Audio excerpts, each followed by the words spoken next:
Hi guys, good afternoon, good evening sa inyo. So, reviewin ulit natin ang ating BSE Stock Trendings Review. So, ngayon po ay May 6, 2020. So, mukhang hindi maganda yung nangyayari dito sa ating index. So, nag-down na naman tayo, negative 0.57%. So, hindi kagaya kahapon na very optimistic tayo. Pero, yung reaction ng market dun sa nangyari kay ABS-CBN is mukhang hindi maganda. So, pabalik-balik lang tayo, sideways. So, nandito ulit tayo sa 5,639.27 at ito po yung mga top trending stocks natin. So, yung dalawang television company, si GMA7, si ABS-CBN, si MPI, si Dito, Manila Water, Certec, Jollibee, AC, si Now, at ang ating PSCI Index. Okay? So, bago pa tayo magpatuloy guys, pakibasa po lagi ang ating disclaimer. Okay, at kung bago ka lang dito sa ating Palabi Trader na YouTube account, ayan, add mo lang ako guys para updated ka po lagi dito sa mga daily reviews na ginagawa natin about sa stock market. At kung gusto mong matutunan kung paano yung ginagawa natin na technical analysis. So, balik-balikan nyo lang yung mga nakalagay dito sa ating channel. So, yung mga proper entry saka exit points natin dito sa profit or losses section. Then, sa mga hindi pa marunong sa technical analysis, so, i-check mo tong basic indicators technical analysis na section. At kung medyo nalilito ka kung paano mag-cut ng yung mga losses dahil medyo maraming stocks na bumabagsak sa ngayon. So pag-aralan mo yung mga uploads natin dito sa Building Your Fundamentals. Ayan. So marami tayong lecture na idadagdag dito sa susunod. Tingin ko siguro yung how to cut your losses kasi marami pong laging nagtatanong during trading kung magka-cut loss na ba sila at hindi nila alam yung gagawin nila sa kanilang mga portfolio. Ayan. So, marami pa pong nakalagay dito na iba. So, i-browse nyo na lang. So, at kung nalilito kayo at hindi nyo pa rin alam kung paano mag-aral about sa YouTube natin is add nyo lang ako dito sa aking Facebook account na Palabi Trader. So, marami pong nakipag-usap sa atin ng mga bago nating kasama. Anything na related sa stock market, so pwede ko po kayong sagutin dito. Ang hindi ko lang kayang sagutin kanina yung meron kasi mga questions na kagaya ng sinabi ko, ikakat ko na ba siya or i-hold ko na or magbabay na ako ngayon. So parang medyo mahirap yatang sagutin yung mga direct na tanong during the actual trading. So siguro pwede nating sagutin after the trading kasi mahirap mag-decide pag trading period po yung pag-a-analyze natin sa kanya. Ayan. So medyo marami din tayong ina-announce dito. So silip-silipin nyo paminsan-minsan mga notices or anything na related sa stocks na pwede maka-affect po during at sa ating tradings. So, and then, yun. Salamat dun sa mga nag-a-add sa akin at nagpa-follow dito sa Twitter account. So, ang bilis po ng news nga dito sa Twitter account. So, bago nila ma-post sa Instagrams, nare-receive na po natin dito sa mga Twitter natin. So, mag-follow lang kayo ng mga kilalang personalities related sa about stock market, kagaya mga news natin, sina Daily Inquirer. So, meron silang mga news na biglang lumalabas na lang dito. Ayan. So, tignan natin yung ating PSEI market. So, ayan, puntahan natin siya. So, nag-loss nga tayo ng negative 0.57%. So, palakihan natin para madali makita yung ating chart. So, yun nga, sideways na sideways po yung ating market. So, kita nyo naman, pag sideways po, wala masyadong stocks na umaakyat sa kanya. So, kung titignan mo na maigi, nandito tayo sa gitna ng ating malaking trading channel. So, ang dami pong negative news na naglalabasan ngayon. Dahil nga dito sa pagkaka-shutdown ni ABS-CBN, mukhang mahihirapan pang umakyat ang ating index sa ngayon. So, expect mo, karamihan po ng stocks natin, mag-up and down lang siya sa kanyang medyo tight na range. So, yung iba nga nakikita natin, medyo nagkakaroon ng breakdown na sa kanilang mga support area. So, yan muna yung nakikita natin guys from 5,394.5 hanggang 5,944.98. So, sideways. So, ibig sabihin, wala po masyadong stocks na mag-aangatan maliban na lang doon sa mga medyo controversial po na stocks natin sa ngayon. So, yung ating RSI hindi na masyadong gumalaw. So, nonetheless, sabi natin, basta dito lang sa above 50 sana, para medyo may confidence tayo na anytime pwede pong mag-spike yung ating RSI. So sideways siya. So sana hindi mag-close po yung ating line dito. So yung blue line natin sana wag mag-cross down sa ilalim ng ating red line. Ayan. So tingnan natin yung major news natin kanina. So yun nga sina GMA saka ABS-CBN. So kanina mukhang nabubuhay ng loob yung mga taga-ABS natin or yung mga may hawak or holders ng ABS-CBN kasi may mga pinopost dito si si Chis Escudero. Sinasabi niya kayang ayusin ni President Duterte yung issue sa NTC versus ng ABS-CBN. So sumasagot naman si spokesman Harry Roque. Ang sabi naman niya, so walang kakayahan si President Duterte kundi nasa Congress saka Senate ang decision kung i-renew nga yung franchise deal ng ating ABS-CBN. So nagbabatuhan yung dalawang grupo natin. May group na gustong buhayin ang business ni ABS-CBN. Meron namang group na naghuhugas kamay kung sino talaga yung makakapag-reinstate ng business ng ABS-CBN. So, tingnan natin yung globally naman. So, naging optimistic tayo kahapon kasi green yung futures ng US at nangyari nga, very green nga po yung kanilang index kagabi. Yun nga naman, nag-expect kasi sila mag-reopen na yung kanilang mga businesses kahit na meron pang issue about sa coronavirus. So, gustong buksan talaga ni Trump yung United States sa business kasi nahirapan na rin siguro sila na i-support yung kanilang population. So ngayon, medyo maganda na naman. So ibig sabihin, ang issue talaga na medyo pumipigil po sa pag-akyat ng ating PSEI is yung deal ng ABS-CBN. So sana maayos nila yon para bumalik na yung sigla ng ating market kasi medyo nahuhuli na po tayo sa pag-arangkada ng index kahit malapit na tayong mag-reopen ng ating markets. Ayan, so yun po yung mga nakikita natin sa ating PSEI sa ngayon. Ayan. So, puntahan natin si GMA7. So, tuwang-tuwa tayo sa mga holders ni GMA7 nung bago mag-opening kasi almost magkaroon po ng ceiling. Ito si GMA7 kasi pagbukas po niya, nasa 49, kung hindi ako nagkakamali, nasa 49.9 yung tinaas po ng ating si GMA7. So, akala natin ceiling play na nga talaga siya. At marami nang tuwa-tuwa sa kanya. Ang nangyari naman, pag after hindi niya masustain ng few minutes, so punta tayo dito sa 5-minute chart. So doon sa kanya biglang pag-angat ng 49%, bigla naman nagkaroon ng buhusan sa kanya. Ayan. So hindi na siya naka-survive or rather hindi na siya masyadong nakaakyat pa at patuloy na dumiretso po pababa yung price natin dito ay GMA7. So, yun lagi ko sinasabi sa inyo, pag yung MA9 nasa baba ng ating MA20, so hindi maganda bumili sa mga stocks na biglang nag-i-spike. So, maganda siya kung nasustain niya yung ating MA9 dito sa ating MA20. Pero laki pa rin nag-gain pa rin siya ng 23.69%.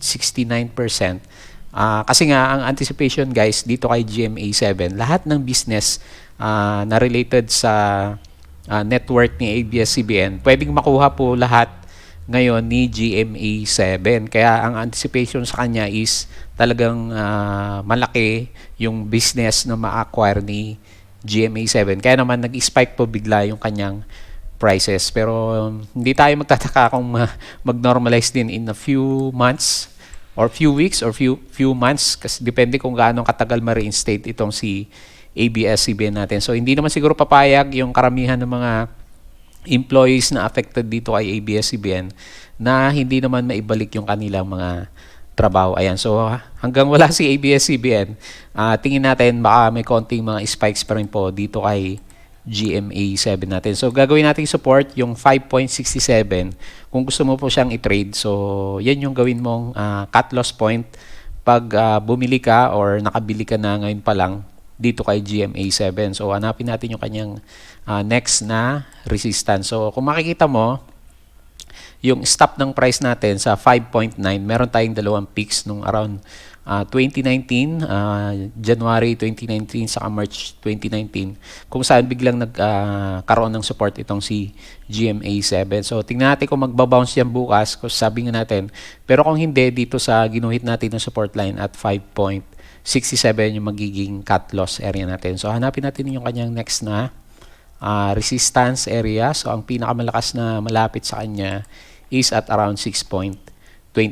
So ang possible risk reward mo sa kanya pag pumasok ka is from malit lang, no, 6% versus siguro around 5%. So 1:1 yung reward risk kung gusto mong pasukin ito si GMA7. Kung medyo hindi siya masyadong mabubuhay bukas, kasi ang attention naman bukas is kay ABS-CBN kasi mag-o-open na po siya so makita natin kung ano yung mangyayari sa kanyang price at reaction naman dito kay GMA7. So kung medyo optimistic ka, pwede mong itaas itong resistance area natin dito sa half body naman ng candle ng nangyari ngayong araw na to. So parang medyo maganda yung kanyang reward versus risk ratio naman. So from 5.67 to 6.51. So nag-expect pa rin tayo ng additional spike ng price dito kay GMA7 kasi naka-off pa rin pa naman si ABS-CBN. So yan po yung nakita natin kay GMA7. So be very cautious lang kasi alam natin volatile sila ngayong time na to. Ayan. So next po natin si ABS-CBN. So wala masyadong gumalaw dito kay ABS-CBN kasi naka-trading hold po siya. So suspended po ang trading kay ABS-CBN. So kagaya ng sinabi natin sa ating Facebook account. So yun nga, tignan natin dito.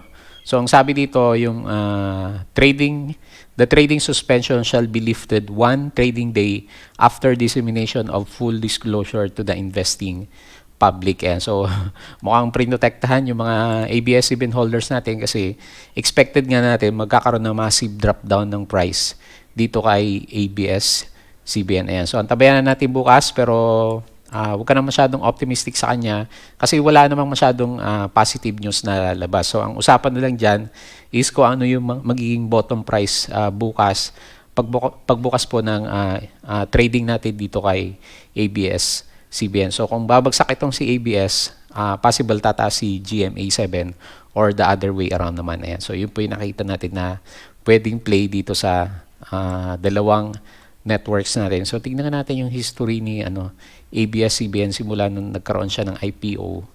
Baka kasi magkaroon ng drop down ng price So ang pinakamalapit na support, so at around 14 pesos, 14.62. So may mga low swings din pala si ABS-CBN nung around 2009. So tingnan natin ilang percent na ba yan kung babagsak tayo sa current price natin dito sa may green. So meron siyang drop down na 15% or kung medyo massive siya dito sa pinakamababa natin. Kasi expect natin medyo talagang ibabagsak po si ABS-CBN So kasi close yung business niya. Kagaya po ni Manila Water nung nakaraan, nakita nyo naman, more than 60% yung binagsak po ng kanyang business nung magalit sa kanya si President Duterte. Ayan. So yan po yung nakita natin na pwedeng puntahan nitong si ABS-CBN. So yung mga ginuhit natin from 17.5 to either dito sa 14.62 or dito sa 10.41 natin. So meron kang possible drop down na 16% or kung medyo massive dito sa around 40%. Ayan. So medyo bearish tayo sa kanya kasi alam nyo naman close po yung business ni ABS-CBN natin. Okay? So next po natin si MPI.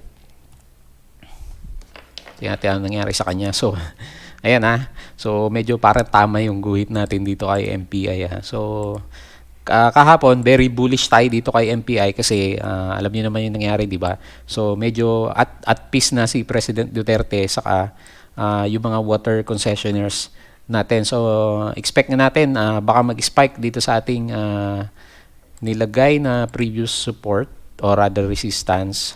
So medyo sumakto kung babalikan mo siguro yung video natin, guys. So meron palang gap. So may finil na gap dito itong si MPI. So tingnan natin maigi para makita natin siya. So meron palang gap down dito nung nakaraan si MPI. So nung magbukas si MPI, nagkaroon siya ng fill the gap kaagad doon sa previous price niya, nag-up siya kaagad ng 3%.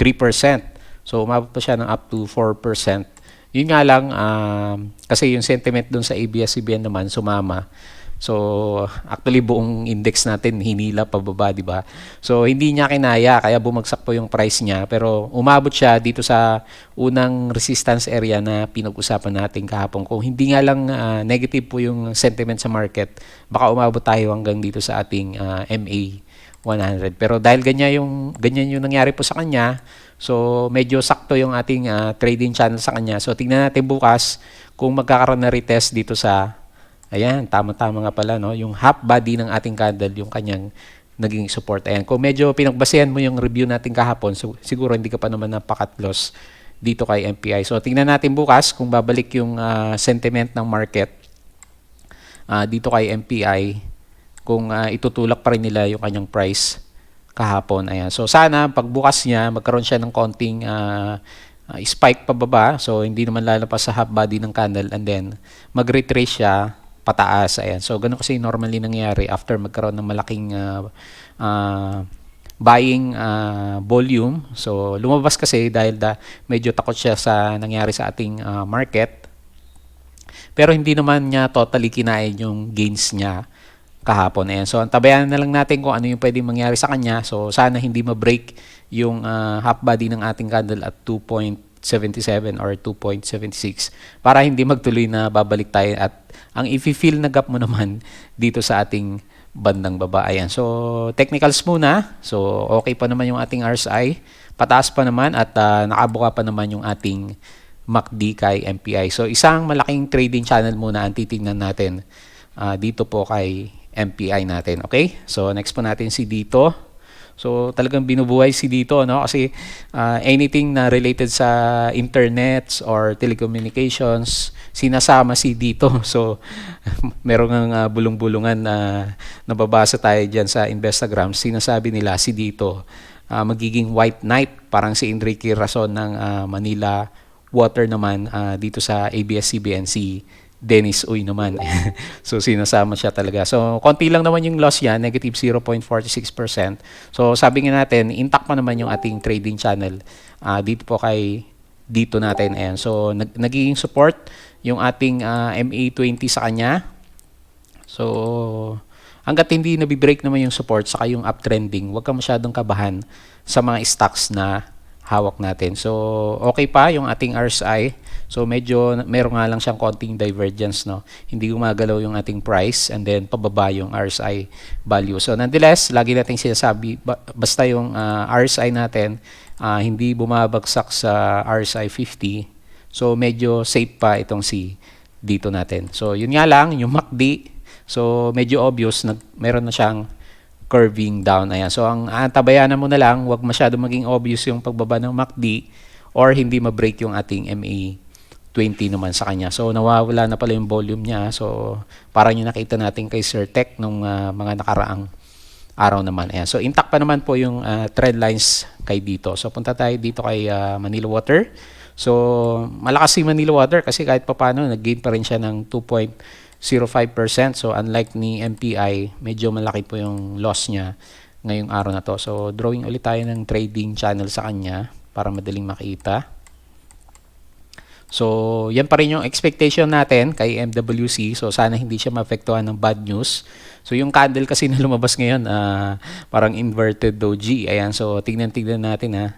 Yun nga lang, medyo malaki naman yung volume. So, tingin natin buying volume pa rin naman kahit papano. So, bukas magkakalaman kung mag-fill the gap din itong si Manila Water kasi meron din siyang maliit na gap up nung magkaroon tayo ng opening bell. So, halos 2% din yung kanyang gap up nung magkaroon siya ng opening. Ayan. So, maganda yung technicals pa rin ni Manila Water. Upward yung ating RSI at nag-uumpisa pa rin umakyat yung ating MACD. Ayan. So, yan lang naman yung nakikita natin. May volume. Medyo maganda yung gap up. And then, maganda po yung mga technicals kay Manila Water. Ayan. So, next pa natin si Sir Tech. So, yun nga. Mukhang pabagsak muna itong si Sir Tech, guys.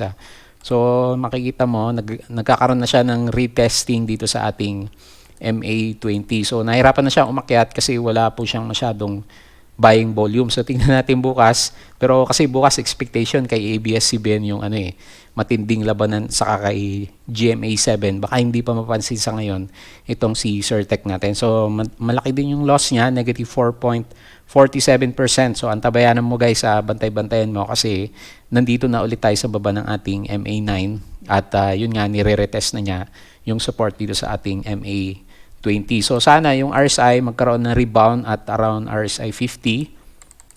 So yung MACD kita mo na nag-curve down na at nag-cross na dito sa ating red line. Ayan. So bantay-bantayan mo na, wag sana mabasag yung mga support lines natin dito kay Certec. So wala pa ring volume para magpataas po ng kanyang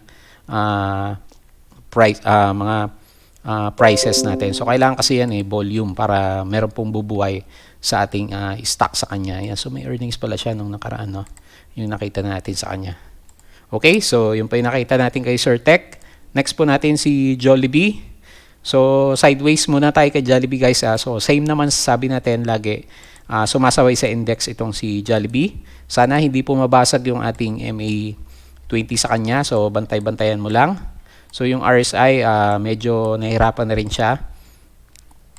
Sana hindi siya mag-breakdown below ng ating RSI 50. At sana din hindi mag-cross down yung ating MACD. So sideways muna at sana mag-support yung ating ascending trend lines na ginuwit sa kanya. So next po natin si AC. Ito medyo malakas talaga si AC, no?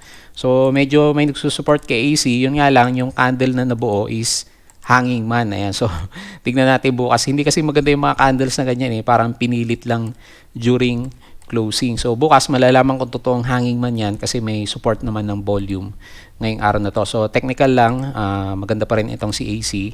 So kita mo naman yung MACD, malinaw na malinaw. Yung blue line nasa taas po ng ating red line. Ayan. So dahil sa nangyari, intact pa rin yung uptrend natin kay AC. And then lastly, so Sinaw.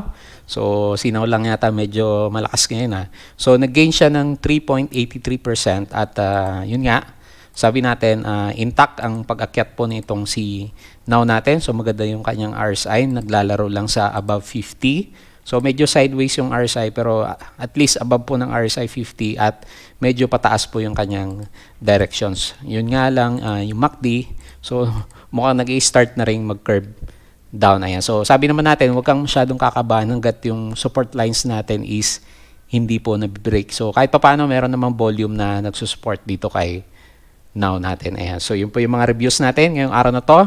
So bukas ang sentiment is babantayan natin kay ABS-CBN pa rin.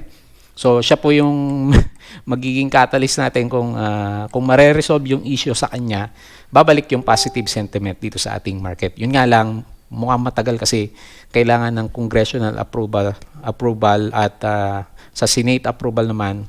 So kung hindi sila magkaroon ng magandang decision, so papasok sa Supreme Court yung usapan kung magkakaroon ng bagong franchise si ABS-CBN. Pero wag naman siguro tayo masyadong pessimistic kay ABS-CBN kasi alam natin 11,000 employees po yung medyo na-hold dyan, nawala ng trabaho. So hindi naman siguro papayag si President Duterte na ganun po yung mangyari sa kanila. So yung ABS-CBN, tingin natin nakuha na nila yung lesson na kailangan makuha nila from the President. Ayan. So sana ma-work out po ng Congress saka ng ating Senate. Ayan. So yun lang po guys, sideways muna tayo. Maraming salamat ulit sa iyong panonood at bago tayo mag-close, don't forget to subscribe dito sa ating Palabi Trader. Add mo lang ako dito sa aking Facebook account at mag-tweet lang tayo dito sa ating Palabi Trader na Twitter account. Ayan. So maraming salamat po ulit sa inyong panonood at pakikinig. Kita po ulit tayo bukas.